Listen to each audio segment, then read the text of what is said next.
So we're going to be going through Backwater today. Here's what it looks like. It is like your standard huge book, and I'm probably going to have to adjust all my stuff. It's a big book, so I had to do a little bit of moving the camera stuff around. All right, so Backwater is a Southern Gothic horror tabletop RPG. It uses its own system. It's called the Backbone system, which is extremely clever. And it uses a 20-sided die. I was taking a look at it, and I think if you're familiar with D&D or other D20 systems, there's a lot of overlap that you can pretty easily make the jump. It's not an exact one-to-one, which I also love. One thing I do want to say about this system that I really like, before we even flip through it, because it's kind of buried in there and I don't know if I'll actually find it and remember to call it out, is I love that when you rest, you don't fully regain health. You roll a d4 and you get that much health back, which I think is really interesting. I love that just people don't get all their health back. This is more of a post-apocalyptical game, so if you get hurt, I like that your pain sort of rolls over. Oh, hey, about to flip through this game. So I came across this game, I want to say in 2021. I started seeing it on Twitter and I was automatically drawn to the art. I think it's got a great art. I think it has a pretty cool premise as well. Southern Gothic horror, I don't really think has a strong place in the tabletop RPG space from what I've seen. Yeah, I was about to bully you. Go to sleep.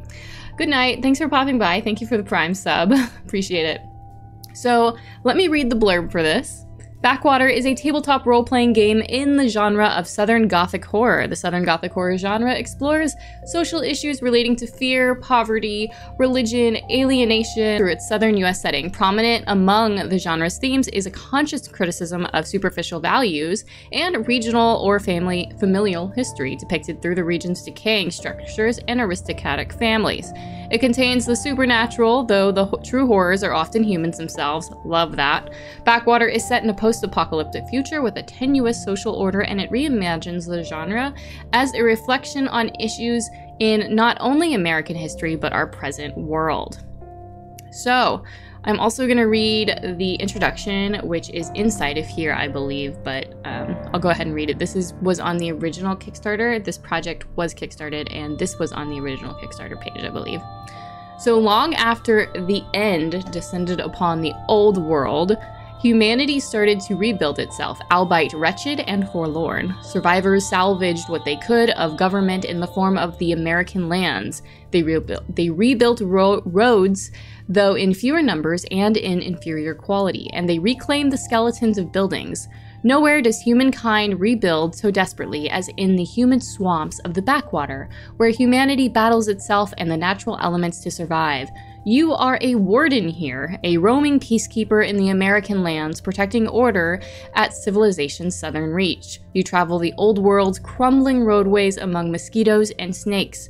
You tend to every small town's big secret, and you quell strife between old families in a new era. Here in the bogs, you keep mutation at bay, ever watchful for the wretched cousins of ancient humanity. You protect mankind from supernatural horrors that have only started to emerge. I've got a quick start for this one, but can't wait to get my full copy. Oh, I didn't know there was a quick start. Maybe I did know that and I forgot. So I believe this book, the setting within this book, and this is the base rules, I believe it's set in Arkansas, and then we're also going to be looking at backroads. I'm going to try to keep the stream under 2 hours, but this is a big book. And this is set in where I am right now, St. Louis, so it'll be really fun to go through this one.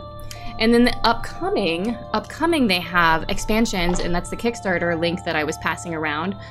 We have a Kickstarter, Florida and New England. So basically they're kind of filling in different regions of America and talking about how this apocalyptic event affected those regions and giving you NPCs and stories and back brace. Actually, what's next is back channels and backwoods.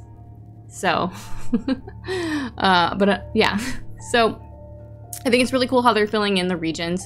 Oh, Justin, thanks so much. Thank you, bud. Appreciate it. You're great. Oh my gosh. Okay, so let's actually get into this. First of all, I do want a close-up of the cover. It is used throughout the interior multiple times, but that's totally great. That's totally fine.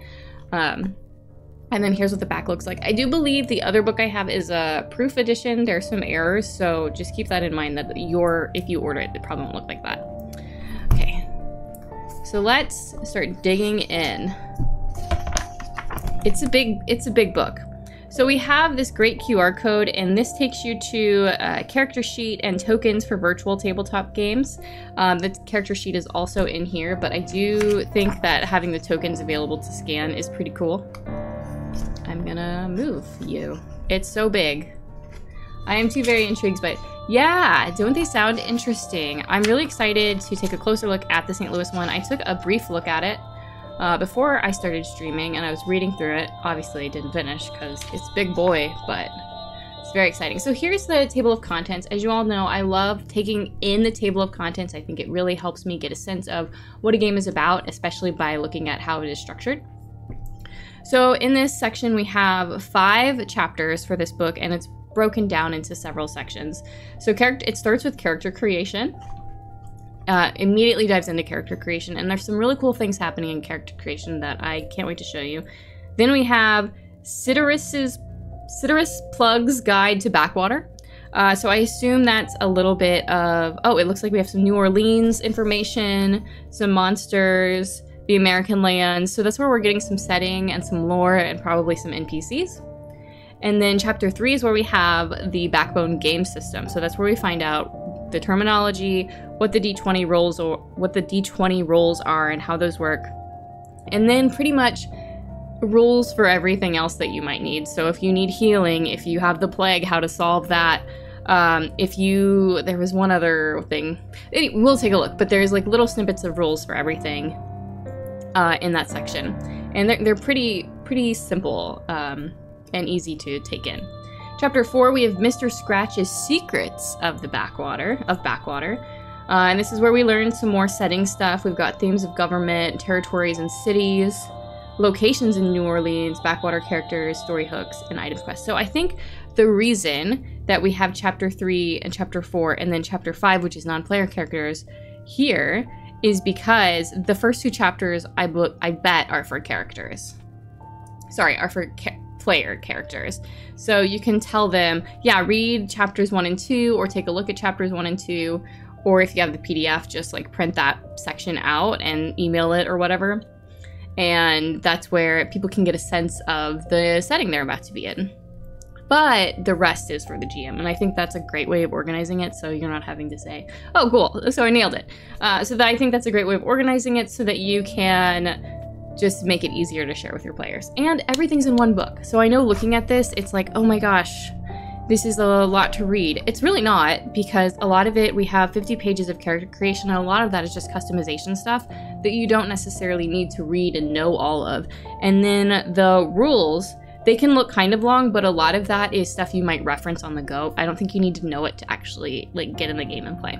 So very approachable in terms of that. I think one thing that helps me visualize a game before I go through it though is a character sheet, which we have one at the back of the book, which I'm gonna struggle to get my lighting and everything to work right. So this is a character sheet. You can see here that we have our characteristics, which again, like I said, if you're familiar with the D&D setup, I think it's going to be pretty easy to sort of like take a quick look at this and digest it pretty easily. I'll actually zoom in on this side and up here so we can see what we're looking at. Critical Chit says, technically the whole book is the back of the book. Okay. Do you deserve the look of shame for that, Justin? Pretty basic skills here. Assess, deceive, deduce, disguise. They're pretty self-explanatory. Encrypt sounds really fun. Survive, threaten, tinker, nurse, which I assume is like mend. You have your combat skills, health and resolve. This game uses both health and resolve. Yeah, I love a simple and clean character sheet 100% of the time. Keep it simple, keep it easy to read, keep it easy to reference, please, please, please. Then we have space for weapons down here. More body armor and movement stuff is over here. And then here is where we have just some additional information. So you have a backstory place, favorable traits, unfavorable traits. I assume these are for role-playing. A credit. I guess in case you take a loan. Badge. I wonder if that has to do with factions. We'll see as we read through it. And then we have some archetypes because there is leveling in this game. The backbone, if you will. And then you can have an animal companion, which we'll also take a look at the rules for that. What I like about character sheets, and like you don't always need the second sheet. I feel like that can always be something you just keep in your notebook. You don't really need a structure for that, but I love seeing it laid out because it helps me mentally package what I need to have prepared as a player. So seeing it all here is great. And then I think this, again, is really easy to sort of like take in and digest and move through quickly. And then we have some example character sheets so you can see how it's filled out. Just do a quick see. So you can see how there are certain things marked in, and I assume this means that this person is a better ledgerman. So yeah, they have a +2 there. Smithy, their lore is urban, and they have it says +0, but I think it might be +3. So interesting, very cool stuff just in the character sheet. Yeah, there's several pre-filled examples, which I think it's so helpful for me to see how a character sheet is filled out. So, okay. So we looked at the table of contents. We have on this page with the table of contents, we have a letter from Gindar Master Backwater Ward. And I'm gonna read it. I know that's probably annoying, but I'm gonna read it. I regret to inform you, salutations, Wardens. I regret to inform you that you have been assigned to Backwater. If you aren't familiar with our neck of the woods, you're heading into the most unforgiving ward of the American lands. If you are familiar, then you're aware that this is dangerous and that this is a dangerous and unstable place. A place where the impossibility strange regularly occurs. As Gendar Master, I don't know if I'm saying that right, but heads up. As Gendar Master, I will contact you for assignments and send you pay to your local warden quarters. Otherwise, your duty is to serve the ward's leading political officials and gentry as they request. Normally, you would serve the Elector J, who governs the Backwater. However, you've been assigned to New Orleans. The Elector always gifts the greenest recruits to the independent city. There you'll serve at City Council, first and foremost, and any landed elite in the area. Be careful on your journey to New Orleans. It's easy to lose yourself in the cypress swamps or to arrive with more diseases than when you departed. The Elector picks the hottest time of year for you to travel, so I suggest you travel lightly and keep an eye out for snakes. I should also warn you that New Orleans may be the jewel of the Backwater, but it's not all fun and music. Don't forget. We're at the edge of civilization where the natural world constantly invades. Give no credit to any ghosts or boogie story you hear on the road, but do mind the rumors of backwoods cults, brigands, and gators. Be safe, Warden, and welcome to Backwater. Alrighty, so I think that sets a pretty good stage. I love this artwork so much. It's so good. Take ye the shepherd in pasture and mire, safeguard your flock with kindness. Take ye the rouseabout who grows never tired, let any task be now your business. And be ye the lantern, shine with your fire, conceal neither devil or darkness. Warden's Creed from the Vulgar Handbook for Wandering Wardens. Begging for another look of shame. They're very rare. I can't just hand them out. You have to do something really shameful to earn it. Character creation, in which you report to duty for the first time as a warden. So, you're automatically greeted with a good chunk of text. We have an introduction about what Southern Gothic is and what that means, and what survival horror games are. And basically, characters are fragile and they must actively try to survive. It's not a fantasy game where you have magical powers, but you're still going to fight against monstrosities and deal with cosmic horrors. And your character may be squishy, but it doesn't mean they don't have abilities to survive against these horrors. Use your abilities carefully and stay alive. So that is one of the things that makes it a horror, is it's kind of easier to die in this game. How to begging? She used like 8 already. I did, for sure. It's very true. So we have a tabletop RP. What is a tabletop RPG for folks who aren't familiar? And it does dive in a little bit in this section into what Backwater is. So to play Backwater, you need a character sheet, the quick start guide, or core rulebook, and dice. Backwater is usually played with 3 or more players, one of which is a GM. However, it can be played with 2 players. You can also play a solitaire version, which is similar to an interactive fiction novel, except you're playing as a character with statistics. And then we have an explanation of what Backbone is, which is the system that Backwater runs on. Built with Backbone, the Backwater game system is original. It uses a 20-sided die for everything except combat damage. It is intended to be relatively intuitive and streamlined. The foundation of this system is a set of 4 basic attributes that provide both a modifier, which you add to rolls, and a goal score, which others roll against. When you attempt a skill roll against another character, you simply roll against one of their attribute goals. For example, when you threaten or deceive a character, you roll against its intuition goal. When you hide from or sneak by a character, you roll against its vigilance goal. When you attack a character, you roll against its reflex goal. When you shove or trip a character, you roll against its build goal. In addition to these statistics, characters have both health points and resolve points, which represent their current physical and mental health respectively. These attributes max out at a relatively low number to reflect human fragility. If a character loses all their health or resolve points, they fall unconscious and may even die. Combat can move quickly as a result, and they often require careful strategizing to defeat threats rapidly. One especially unique element of this system is its health rolls and resolve rolls. Players must try to roll under or equal to their current health or resolve with a d20 to avoid suffering a condition, like the bleeding condition, which imposes a disadvantage on the character. The more damage or duress that a character receives, the more likely it will suffer a condition. Players determine these statistics and others when they create characters. Backbone's character creation process is meant to be flexible and robust. We can also look at some, I'll just keep reading. It incorporates minor details that flesh out a character in the creation process, such as where a character is from, its origins, their values, ideals, their socioeconomic status, family fortune, and any unique qualities, traits. It also incorporates character types for wardens.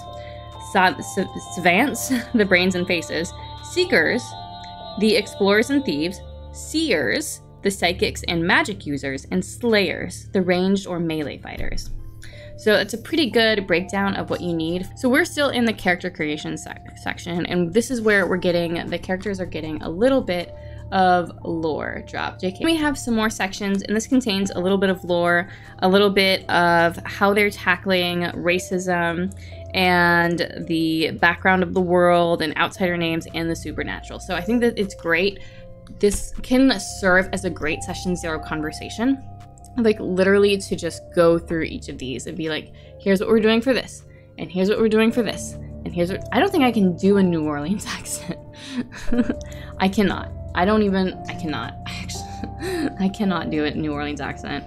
I don't even know what it would be. I would have to like look up a YouTube video and interrupt the whole stream. Nolans. That's probably not even close. Which, anyway. I think this is a great structure for starting session 0 to talk through a lot of these items. In addition, and it has a safety tools piece here, so just like a great outline. And then we have some basic terminology, which some of this is, I think, repeated in the GM section, which is fine. But I like that it's easy to find for players. So basic terminology, I don't think I need to explain a lot of this. It's pretty self-explanatory. Special modifiers, characteristics, attributes, health points, non-proficiency penalty. A non-proficiency penalty grants a -1 modifier to a skill roll in which a character has no proficiency level. Ideals represent a character's values or interests. So it's pretty self-explanatory, and everything's pretty blurby, so it's easy to take a quick look at and reference. And then I like how they did this character sheet situation. So where they go through and they match each thing over here, each item over here with something on the character sheet. So we can get a pretty good explanation of what items are, which is great.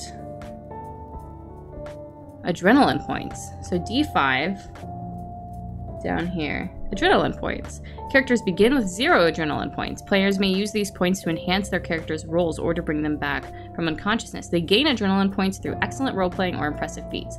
I assume the GM gives adrenaline points. I think this is really simple. I really like this spread. I think more spreads should do this. And then we have some more explanations here. Okay. So, building a character, I think this is another great example of how games should maybe help players build their characters. We have a timeline of what you're supposed to do, and you go through these, and then the rest of this section sort of walks you through it. So you distribute 13 points among 8 characteristics. Each character has 8 characteristic modifiers. A player adds these modifiers to skill rolls, and then you just sort of go through here. So then you choose an origin, you determine your attributes, you choose a warden type, choose an ideal, choose a family fortune, add traits, spend skill points, calculate coin, purchase gear, and then determine your backstory. So it's very simple. I think knowing what you're going into and how to move forward. This is a super great approach. I did want to make a character. I didn't want to do the whole, I think there was like roll a random character. So I'm going to roll through that instead. And then we will dissect that character, okay, so optional, roll a random character. Most players prefer to choose their design characters, which often, I actually love rolling random characters and then trying to build a character around the stats or whatever I've been given. I think it's a great way that challenges me to be more creative. And honestly, it takes a lot of pressure off of me to make choices. You'll need to bring a seat because you don't have a seat in here. Okay, well, while Josh entertains you, I'm gonna roll random characters. So step 1, roll a d8 to determine the random distribution of characteristic I don't have a character sheet either, so I'm just gonna have to remember what we come up with, or someone in chat will have to help me remember. Josh Cam. I'm here. Yeah, okay. So you're building a character with me. Oh, you're gonna help me remember all of these things that I'm rolling for. Excellent, yes. I'm actually gonna put us back on this screen so they can see. So we rolled a 1. So we're going with the standard array. Cool. We have a +2, +2, +1, +1, +0, 0, 0, -1. You got that? It's right. It's right here. So. You don't have to remember it. Okay. Then we're gonna order to assign modifiers. Dang, I really wish I had pulled up a character sheet. I should have done this. That is a 2. Okay. Okay. I will, here, you write stuff down. Okay. 2 in aptitude, we're going to do, I rolled a 2, no, I lied. We're doing 2 in athletics. 2 in log. What does log mean? I don't remember. We're gonna learn together. We're gonna remember together. What? Is it logic? Probably. It's probably logic. Logic. Yep, you're right.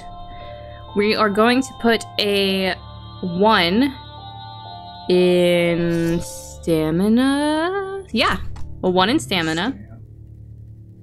Going to logistics. 2.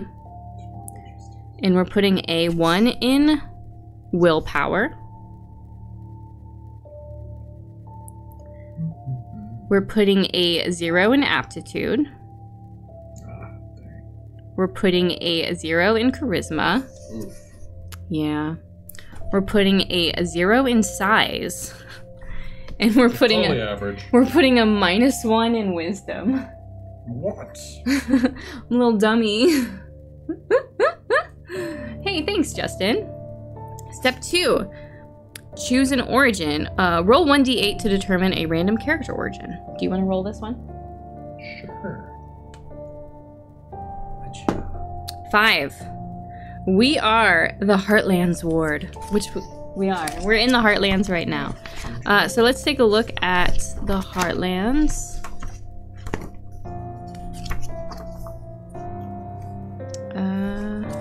Oh yeah, I love this art, by the way. It's all over. They use it everywhere because it's great, but I also love it, so I'm showing it to you as well.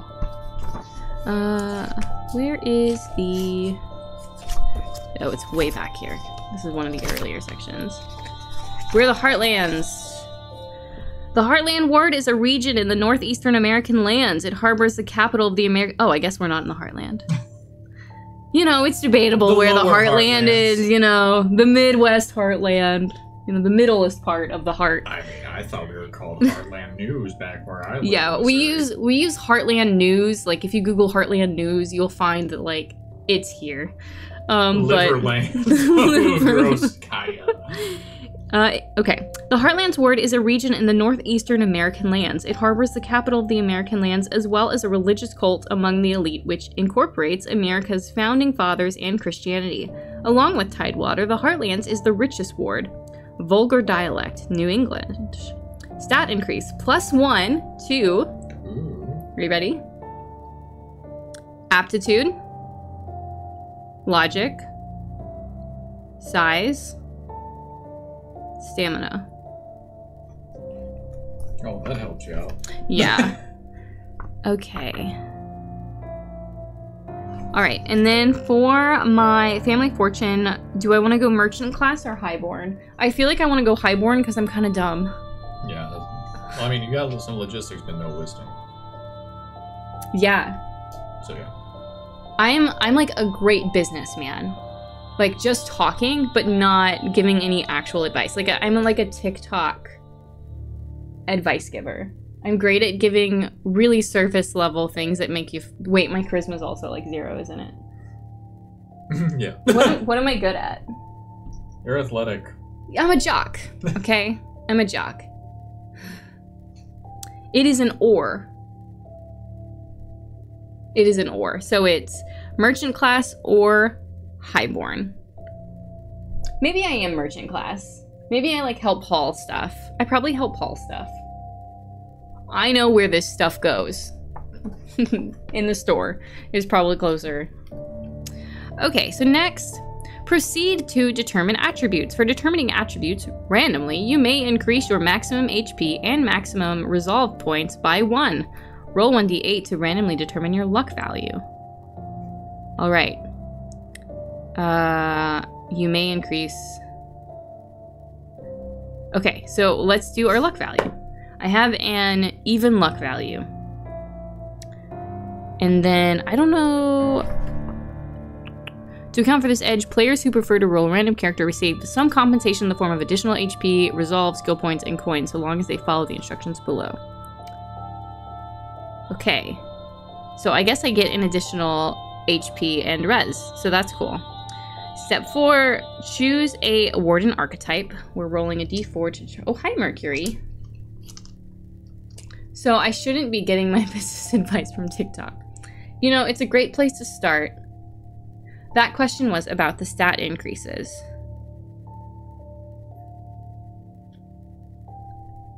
These... Back under Heartland Ward. Oh. Along with Tidewater, the Heartlands is the richest. Oh, you're right. It is just 1. Alright, you have to choose. I was feeling so powerful for a minute, though. Do you want more aptitude? I think I want size, because I want to be athletic and big. Embiggen me. Embiggened. Thank you for catching that, Kaya. Okay, so... step 4. Let's see what kind of warden we are. We're not going to be optimized, but I'm okay with that. Seeker. There's no fun in optimization. There is. There's a lot of fun in optimization, but there's also a lot of fun in just discovery. Seeker. We are a seeker. I like how these all start with S as well. Seeker. Seekers love adventure and travel. Their ward may send them to settle regions, scout ahead of a party, or explore newly discovered ruins and caverns. Many seekers are avid outdoorsmen and hunters. Some are reformed criminals, but almost all seekers possess a daredevil quality that makes them uniquely suitable for this job. They often function as a scout or ranged support in a warden crew, and they specialize in exploration, battle tactics, and theft. Seekers tend to have the following ideals: crime, discovery, and serenity. Seeker starting attributes. At first level, Seekers gain the following ability: Passive Messenger. Your move increases by 5 feet and your sprint by 5 feet. Seekers can also choose one of the following abilities: Passive Adventurer. You can always tell which direction is north. You can hold your breath for 10 seconds or 60 seconds, and you can reduce for 10 rounds or 60 seconds, and you can reduce damage from falling by 1 damage for every 30 feet you fall. Passive, Hunger. You have a +10 to the range of your bow weapons. Your attacks with the bow weapon ignore the armor score of beasts and monstrosities.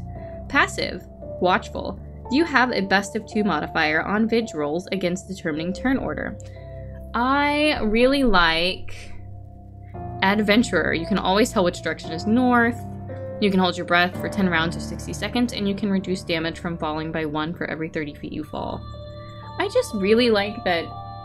I would roleplay the heck out of that, just constantly. Well, we know north is that way. Like, all the time. I would be annoying about it because of who I am as a person. We also get a development. So these happen as you level up. So at 4th level, Seekers may select an ability from the following modules: Exploration, Tactics, and Thievery. At 8th level, you select an ability from one of the following modules: Diplomacy, Exploration, the Site, Tactics, and Thievery. At 12th level, Seekers may select an ability from one of the following modules: Exploration, Salvage, Tactics, and Thievery. So you get the sense of what's going on there. Thievery is fun. Okay, next, step 5, choose an ideal. Rolling a d12.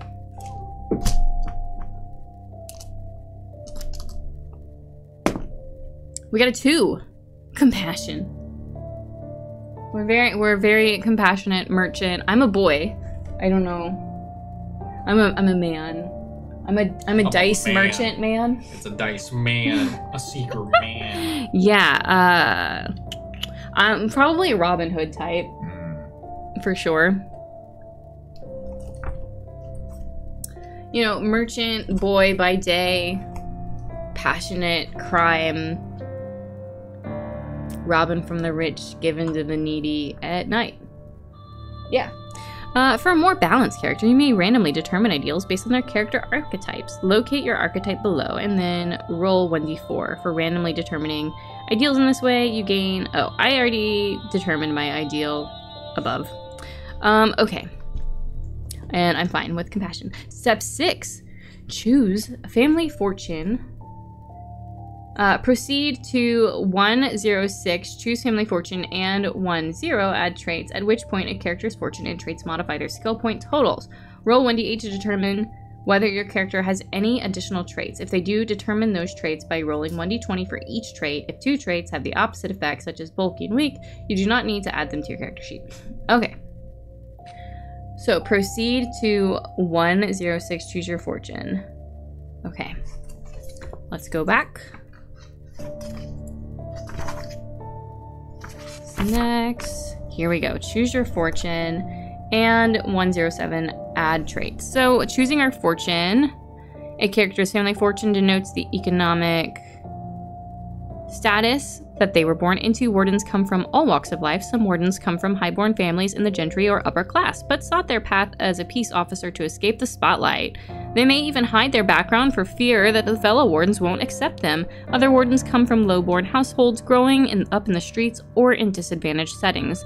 They may have seen their career at a risky but effective move away from poverty. Okay, after selecting a fortune recorded on our character sheet, I think we established that we are merchant class because of our skill, or our class that we chose.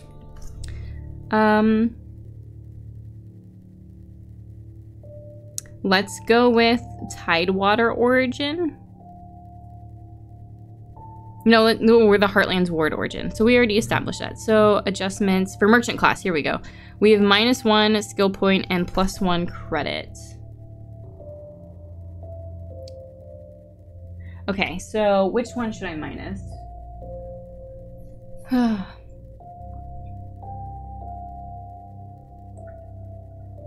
it looks like you have room over here with athletic and logistics, but if you just want to blow wisdom away, let's do logistics. So we have a -1 to our logistics, but we do get 1 credit, so that's fine. And now we roll 1d8 to determine whether your character has any additional traits.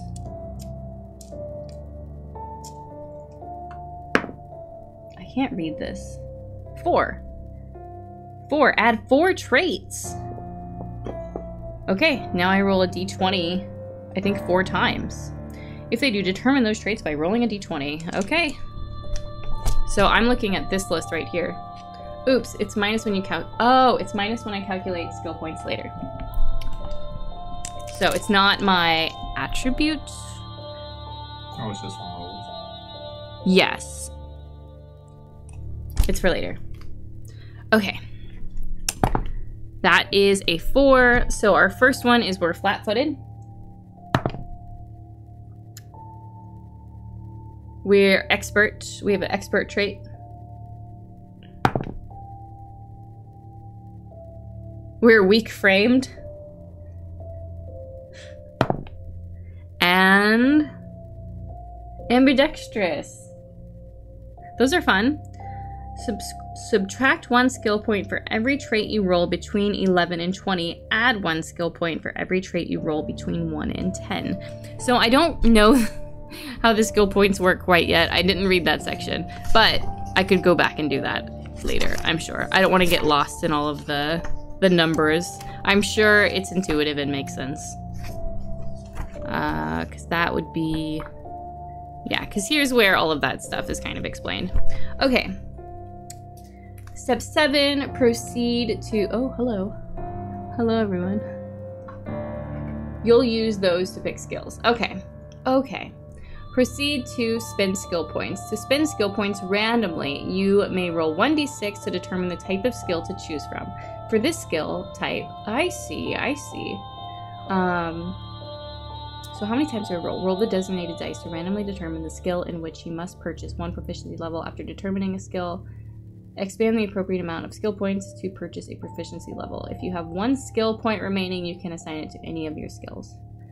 Okay, I wasn't tracking my skill points, so that's on me. But we'll roll one for we'll roll a d6. 5. So wisdom type skill would be search. So we would put a skill point in search.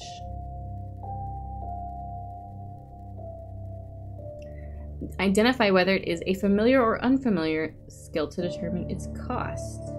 So I would probably have to go back. So if you go back to your ideal, compassion will help you calculate your skills. Oh, okay. See, I didn't read that section. Okay. And again, like everything is here as well. And I think if you had read through this ahead of time. I did, but I was at the pool when I was doing it. So I was a little distracted. What am I looking for? I was looking for compassion. Where is that section? 1d12. Oh, I was almost there. Okay.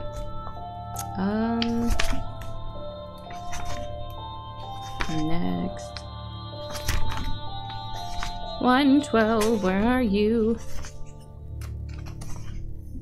Where is it? Did I misread it? Oh, I did. It's in 105. Ha ha ha ha. Even with my glasses, my vision...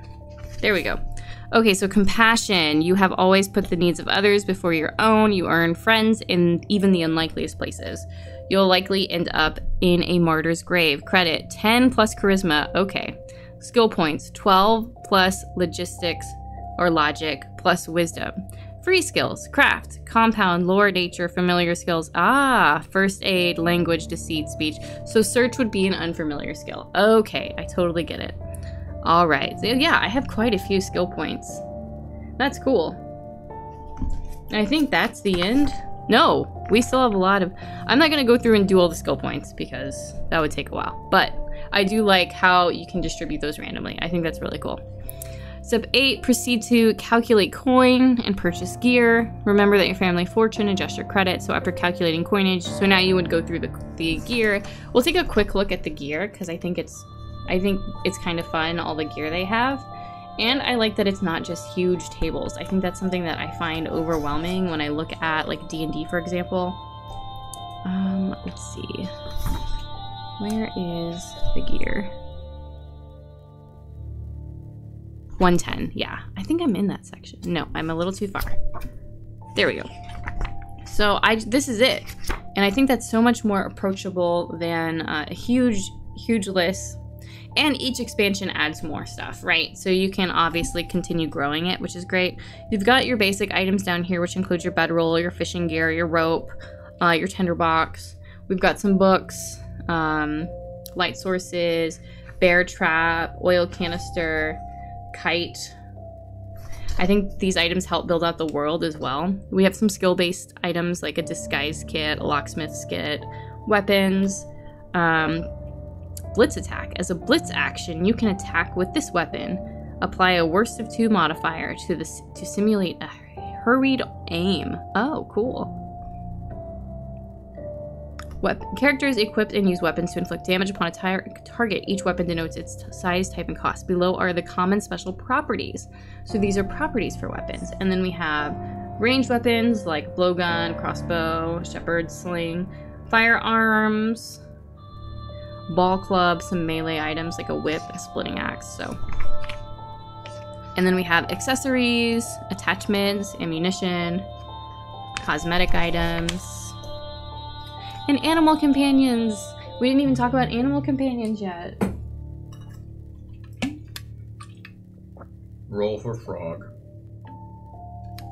It's probably coming up in the random character generator. Is it?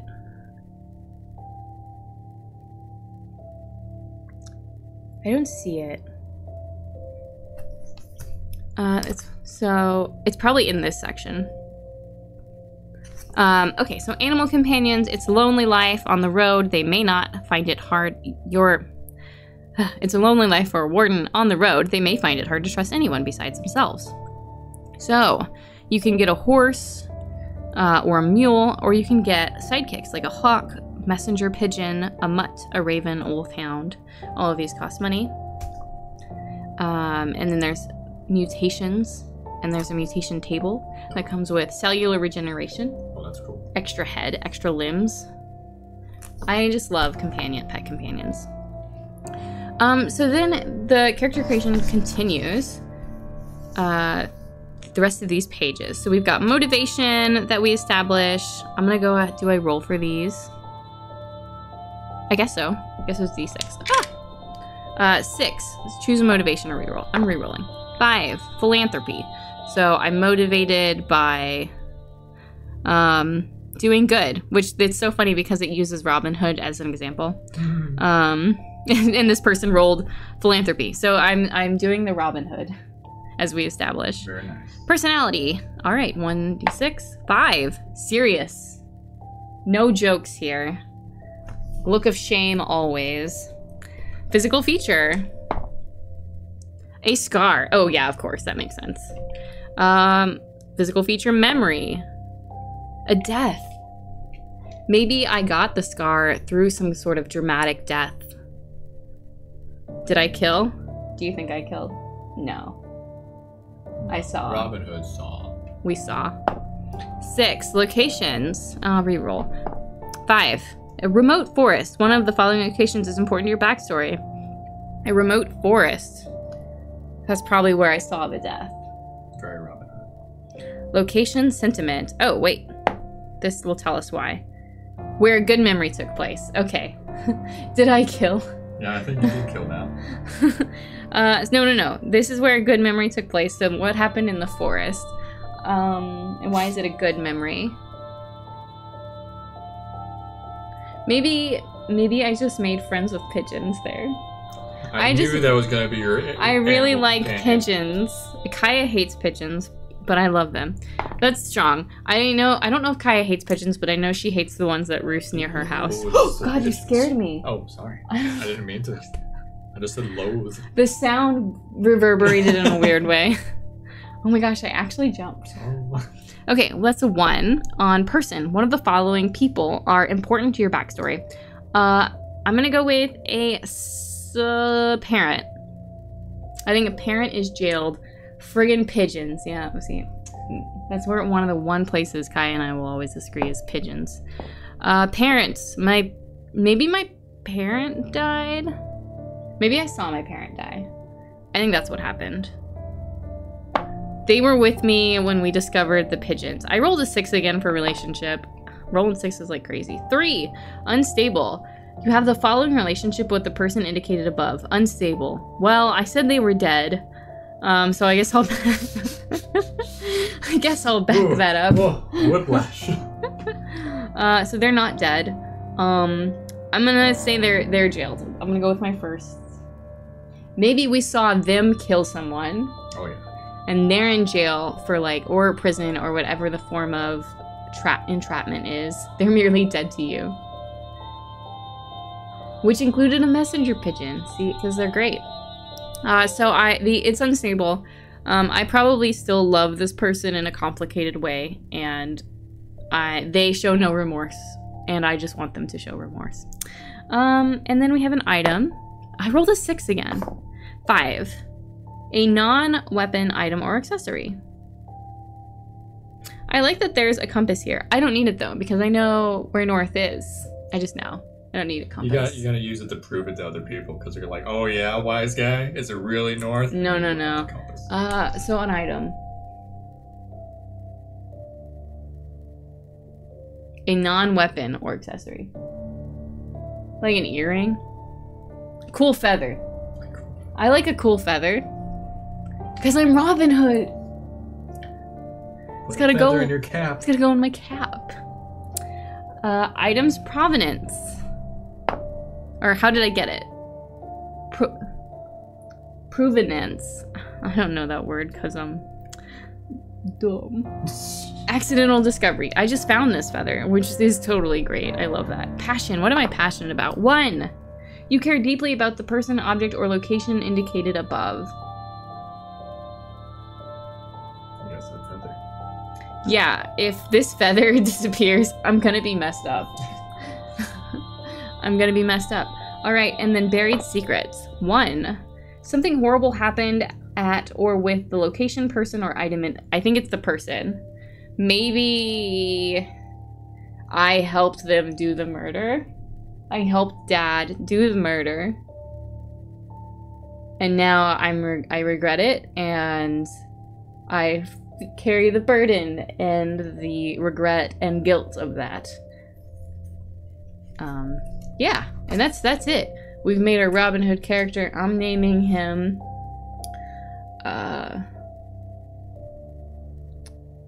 Henry. And he's a complex man. He's complex. Him and his dad have a lot to work on. But he'll get a messenger pigeon once he's saved up enough money, and you know, he's gonna be real happy about it. So all right, I think with that, we've finished my character. you can stop writing notes. Do you want me to show? So here's notes. Josh's notes, which you can't see. Should have just drew a smiley face. There you go. You can kind of see now. So thank you, Josh, for this. I did my job. Thank you. It was fun. Yes. Appreciate you. All right, goodbye. Okay. I'm gonna go make friends with Henry now. All right, let's continue on through the book. So that's character creation. Thank you very much, Josh. So that is character creation. I think, like I said, I think the random stuff is really fun. I do feel like that was a fun character to create, and I feel like it would be a fun character to play. I had no inclination going in what kind of character we were gonna make, and I just think that's so great. We would still have to do stats, but once I figured out they came from your ideals, which that's on me for not realizing it, that seemed really simple. So, all right, let's look. We're gonna thumb through the rest of this pretty quickly because we've already been going an hour and we still have another book to go through. So we are gonna move through this a little bit faster. So here we have some lore that talks about the sort of characters you meet, what you might know about these locations, and I think they do a really good job of integrating artwork with what we have here. Talks about the backwater, what's on the outskirts. We have a map. So here's New Orleans. I love it. Like, I think if I lived in New Orleans, it would be so much cool. This would be so much cooler if I was more familiar with this area. But that's one of the reasons I'm really excited about the St. Louis book. About backroads, which is really funny because we do have a lot of backroads here. We have legends about the backwater. Most of you have heard of Jean Conchero, aka Sir Jean or Johnny Conchero, a folk hero associated with Backwater. Conchero was supposedly an early explorer and adventurer during the consolidation, the early turbulent years of our great country. Raised in captivity after his family was captured by pirates, he escaped as a young teenager and explored the southern lands, where he fought fictional beasts, saved towns from monstrosities, and dueled pistols with outlaws. He is often depicted as a sort of Robin Hood, a mythical figure of the old world who stole from the rich and gave to the poor. The same stories describes several magical or enchanted items in his possession which he uncovered in his travels and used to dupe the devil. His final tale tells how he eloped with Eulail, the devil's daughter, and rode south with her, never to be seen again. So, I do believe this is written in this person's sort of speak as well. So you're not just reading like a history book. So here we have some information about cities, points of interest. So if you're like, well, I want to be from this location, you can just read that and have a good idea about like what lodging you might find there. What smithy is there? What witchery is there? I think it's really fun that it's encouraged that you sort of share this with the players. The background is basically a rant about, yeah, that's fair. So then we're getting into New Orleans, about the city and the wilderness. I love this line, the edges blur between New Orleans' urban landscape and the surrounding swamps. Then we have some locations, as well as, this is broken down quite a bit. Oh. This is broken down quite a bit by like districts, it looks like. Marketplace. We've got some more information about the specific locations. Lots of great artwork. So here's some threats that players would be aware of. We have the beasts and monstrosities, like alligators, rabid dogs, odd bear, local fauna, and then monstrosities, animals that have increased in size and ferocity. Many are too violent to survive long, but some monstrosities do survive and are especially cunning and never stray too close to civilization. The cousins of humanity. So we have new species of humanoids that have appeared. The Heartlands are devoid of them, however, they plague Backwater and the outskirts. So characters are likely run into them. So there are hollow men, gores. Yeah, that's creepy. And then we have the living dead. Cursed paternal folk tales and dramas suggest that a conjurer is a rare human who has pursued and received the dark art of summoning from Mr. Scratch himself. Something evil inside them once inspired them to take up the craft, but as time passed, those men and women grew compulsive in their malevolence, as if the devil himself commanded them. Old stories describe conjurers voraciously with powers to summon undead monster or muster daemona from hell. So, and then we have some stuff about witches, fiends and haunts, monsters and bogies. We have another, so now we're getting into the system. So in these dark times of paradox and disorder, let the advice be your guiding light. First, the rules must be upheld at all costs. Second, the rules are meant to be broken. Fun. So then we're getting into the actual rules of the game, which I'm sure is what everybody came to see. So this is, this is a game that uses D20 primarily to do everything. And then what this does is it talks about some of the skills you might need to know or terms you might need to know. So actions, attacks, blitz action, or abbreviated as blitz, conditions, turns, counter maneuvers, like all this stuff. And it's only on one page. And then we get into the rules section. And a skill roll refers to a d20 roll that uses a particular skill to achieve a goal. So earlier I was talking about, what was it? Search. So if I wanted to search something, I would roll a d20, right? And then I would add any bonuses. But I think I had a -1 because I was unfamiliar with that skill. A character who does not have the proficiency level in a skill receives a non-proficiency penalty, -1. The skill roll is successful if the player rolls above the dice goal, and a failure if the player rolls an amount equal to the dice goal or below. So if you meet it, you don't succeed. When the player targets another character with certain skill rolls, the DG is set by one of their attribute goals. Deceive, disguise, persuade, and threaten rolls are made against the target's intuition goal. I assume that's what INTU means. See, I also like that I know where to go to find stuff. If I ever get confused or if I'm unsure, I'm gonna be like, oh, okay, let me see if I can find that on my character sheet so I know. I don't see intuition. I might be missing it because I'm great at just not seeing stuff. I just heard Josh sneezing. Oh, there, it's right there in front of my face. So there it is. It stands for intuition. So we have Vig, which stands for vigilance, and then intuition, build, and reflex. So these things kind of come into play with the combat and doing tests against each other. And then we have a table for how to set these difficulty goals or dice goals. A GM can grant a character an automatic success when a relevant attribute goal score exceeds the DG for a skill roll. In such circumstances, the character's basic ability may guarantee their success. A GM can grant an automatic success with a big score exceeds a search roll, and into score exceeds an assess roll. So you get this. You get the sense. How are criticals determined? I am curious about that. That's in this section. A character critically succeeds and receives the best possible outcome when a player rolls a 20 without modifiers for a skill roll. A character also critically succeeds if they have a mastery in the skill and roll a 19 without modifiers. Oh, that's satisfying. A character critically fails and receives the worst possible outcome when the player rolls a 1. This A looked like a 2 very briefly, and I was like blown away for a second. I was like, that's interesting. When a player rolls a 1 without modifiers for a skill roll. Some rolls have specific outcomes for a critical roll. Okay. And then we have health rolls, and resolve rolls, and your resolve is your mental capacity, as most people probably guess. We have luck rolls. Luck rolls are so great. It's something that I stole from Cthulhu, and I put it in all my games. So I'm glad to see that there's something here that actually has a luck roll. Sometimes I don't know. Like a player will ask me if a store has something, and I don't know if the store does. So I say, make a luck roll and let's find out together. So just having that mechanized is always really nice. Modifying a skill roll, take time. A character can take time to spend at least 5 minutes to attempt a task. If they have the time and the skill rolls allow for it, the character either receives a +1 to their roll or doubles their proficiency. Okay, that's really interesting. I like that.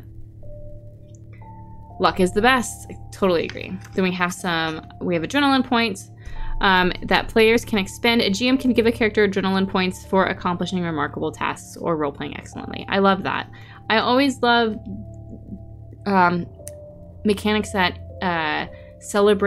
give the GM the ability to celebrate characters that doesn't feel metagamey or like, I'm just gonna give it to you because you deserve it. It's like, I'm gonna give you this reward in this moment because I like what you did there. Use it how you wish later. I really like that. Okay, so then we have some skill descriptions, like what deceiving means, how disguise works, what encrypt means, and like what they use, and some bullet points that go along with that. So like ride or steer, which uses athletics. Characters use ride or steer to perform difficult tasks, like with a beast of burden or a vehicle. The ride steer skill is used to regain control of a sacred or unruly animal. You can jump a fence with a horse, direct a boat through rocky waters, calm your mule after a snake attacks it. So a lot of these are pretty self-explanatory if you've played RPGs before, and if you haven't, there's very simple explanations that go along with every item. So language specialties, and we're thumbing through some great art. So like here's a guy who's been trapped. I'm gonna get a drink. Stunt should use charisma. What did it use? Probably athletics. Then it looks like we talk about some lore and how that works, and it breaks it down, what it means in culture, history, law. I think this is great for GMs and players. I think something that I'm happy to provide background content. I think one thing that is great is that it breaks down how lore works and examples of how that works. I think sometimes as a player and as a GM, having those, it's easy to think you know what something means and then be in the conversation at the table and suddenly be like, oh, I don't know exactly how that works. So having those examples to help both of you align, players and GMs, and make sure you're all on the same page, I think gets a thumbs up from me. So it can feel like this text is a lot, but I think it's because it's full of a lot of examples, not a lot of mechanics. And you can look over those examples if you don't feel like you necessarily need them. They're there as clarifiers. And I appreciate that. So here we talk about combat, and this game offers 2 types of combat scenarios. One is a tactical turn order and one is a theatrical turn order.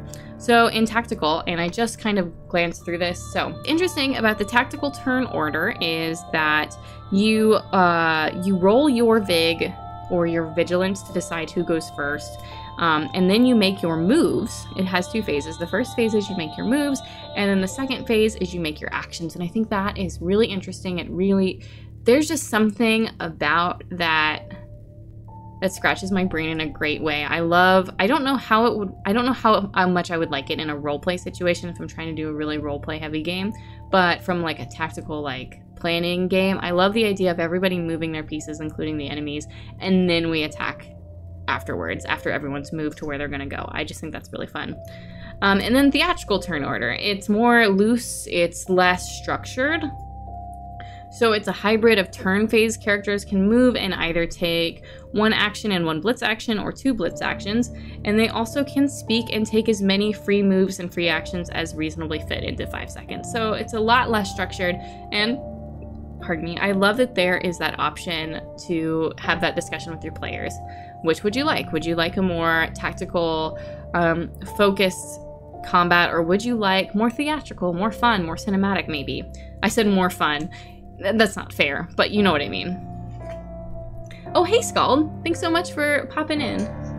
I appreciate the lurk. Alrighty. So we're going to continue on through here because, as I said, I still have a whole nother book to look at, and I've been streaming for over an hour now. So this talks about additional... I want to talk about the healing, though. So a full rest requires 6 hours of sleeping with no more than 2 hours of interruption. Players recover a 1d4 plus 1 strength. I don't know what STA means. We're going to look at our handy character sheet also. I just noticed that there are these markers on the side of the page that are helping me navigate. So that's fantastic. Oh, that's stamina. Stamina. STA is stamina. So you recover 1d4 plus your stamina HP after a character completes a full rest. So you might not get your full HP, and I think that's really fun. There are opportunities to nurse a role, so you can use your an appropriate equipment kit to try to heal up. But I just love that this is a horror game, and full, you know, like, you just because you rested doesn't mean that you're going to be fully back at it. There are also conditions, and here's a list of the conditions. They're quite good. They go from bewildered and bleeding to infuriated and intoxicated, and then we have some special ones that include comatose and death. In Extremis is really fun. The character is holding on to life. The character falls prone and cannot stand while in Extremis. It can take an action but cannot take blitz actions or character actions or counter actions. It can move by crawling, and it automatically fails attribute rolls. Attacks within 5 feet of the target. Attacks within 5 feet that target this character automatically succeed. When a character is in Extremis takes damage, the condition ends when the character suffers death. A character can end the in Extremis condition with a successful nurse, and it shows how to do that. It gives me, oh, hey. Hey there, Alex. How you doing? Welcome in. So what I love about this is it's giving me Left 4 Dead vibes, where you're laying down prone and you've got your single pistol and you're just shooting it as you're bleeding out and zombies are coming at you. Hey, Small Town Creepy, welcome in.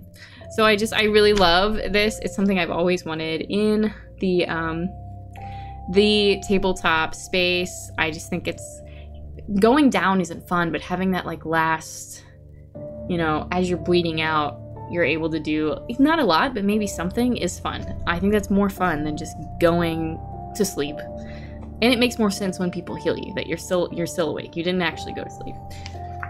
Then we have some more rules for animal companions. As we all know, I love animal companions. We have some navigation travel that's pretty robust, and an enemy ambush table, gear and weapon use, how to use land vehicles, gear index, light sources.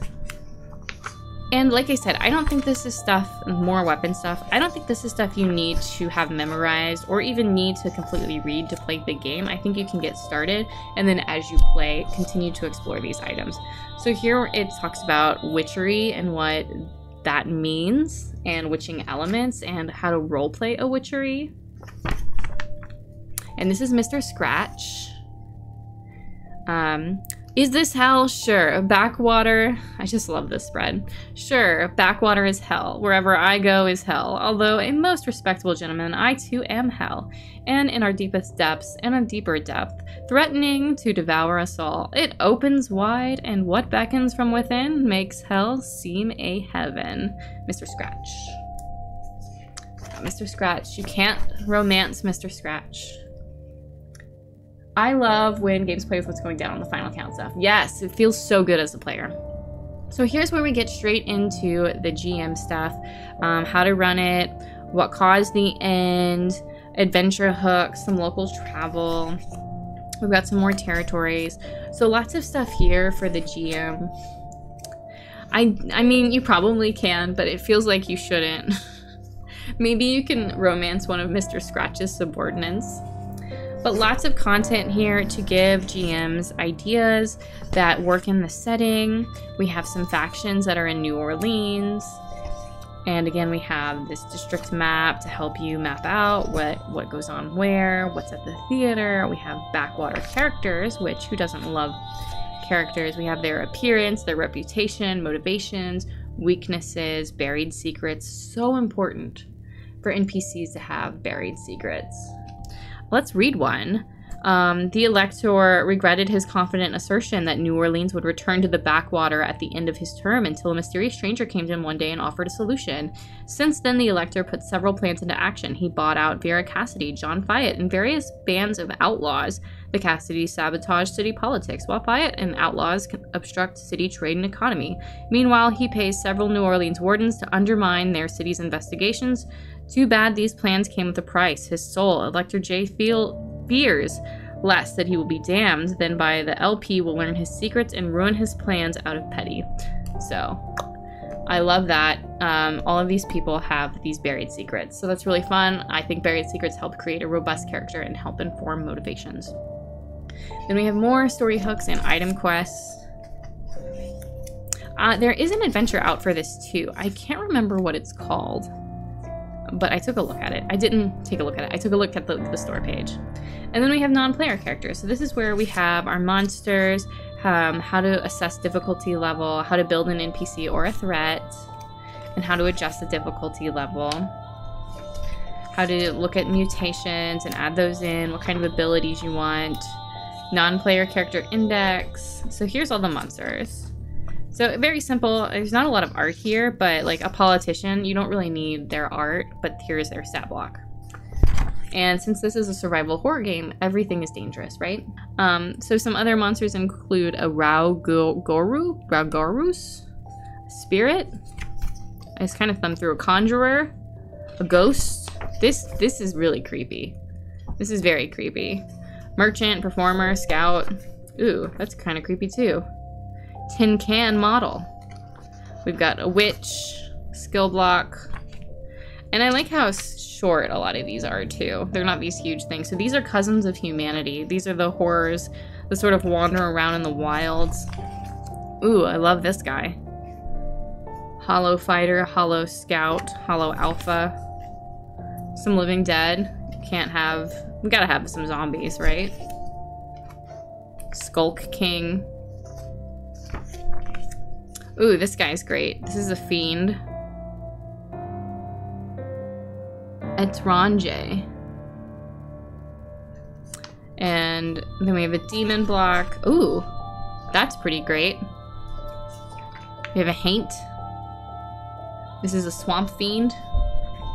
But yeah, I mean, the rest of these are going to be more monsters.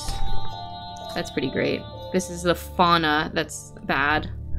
And then we have some more character sheets and an index to reference some of the stuff we looked at. We throw a lot of... yeah, I don't know any French. So that is the core book. So to recap, this has everything you need to build a character. It has a ton of lore and backstory that you can use to create adventures. It has a lot of random tables. It has your equipment. It has your animals. It has your monsters. And it has a lot of really in-depth NPCs. So if you just want the core book, this is recommended. This is Backwater.